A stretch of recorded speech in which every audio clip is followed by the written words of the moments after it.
Je m'appelle Dia Khatimana-Riad, je suis dans la coordination du programme d'action de carême à Madagascar. Déjà, je savais que l'agriculture, c'est à 80% de la population qui sont agriculteurs et agricultrices.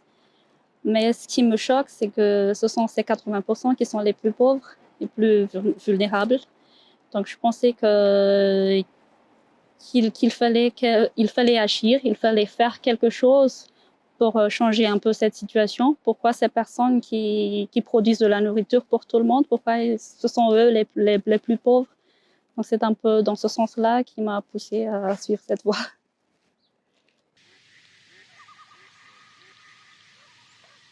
À Madagascar, la principale activité d'une grande majorité de la population, c'est l'agriculture, qui dépend fortement de la pluie. Et actuellement, il y a un grand décalage de saisons de pluie. La pluie ne suffit plus pour pouvoir produire suffisamment pour la nourriture des gens. Par exemple, à Madagascar, les gens qui sont dans les campagnes, les agricultrices qui souffrent beaucoup de cette injustice climatique par la pollution, l'insuffisance de pluie, qui entrave leur activité principale qui est l'agriculture.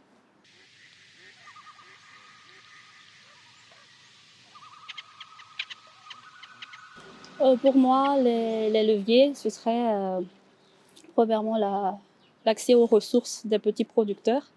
On sait que le sol, c'est la base pour produire de la nourriture. Donc à Madagascar, il faudrait renforcer cet accès à la terre, puisque ce n'est pas tout le monde qui a un terrain pour produire. Donc faciliter aussi les procédures pour la sécurisation foncière des petits paysans et paysannes.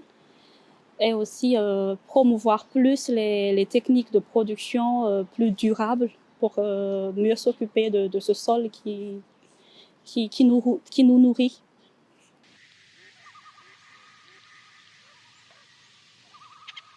Pour moi, l'agroécologie est un moyen pour pouvoir lutter contre le réchauffement climatique. Par l'agroécologie, on peut utiliser des techniques, par exemple l'utilisation du calendrier cultural qui te permet de voir un peu quand est-ce que tu dois planter quelque chose pour produire mieux. En agroécologie aussi, on peut créer une synergie avec l'élevage, les arbres et les cultures pour une meilleure écosystème, agrobiodiversité.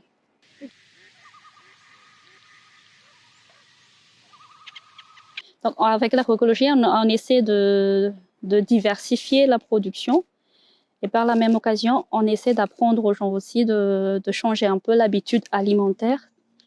Donc la production de riz, ça dépend fortement des pluies, ça dépend de l'eau. Alors qu'actuellement, l'eau pose problème.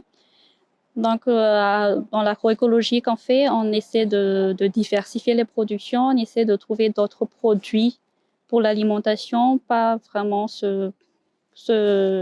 être dépendant du riz à 100%.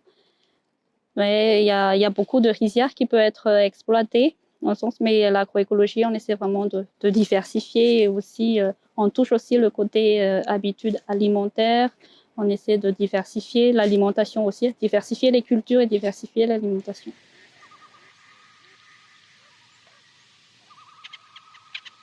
Pour moi, lorsque j'entends agroécologie, pour moi, c'est produire plus tout en préservant l'environnement, tout en utilisant moins d'intrants, mais produire plus et surtout produire pour la population.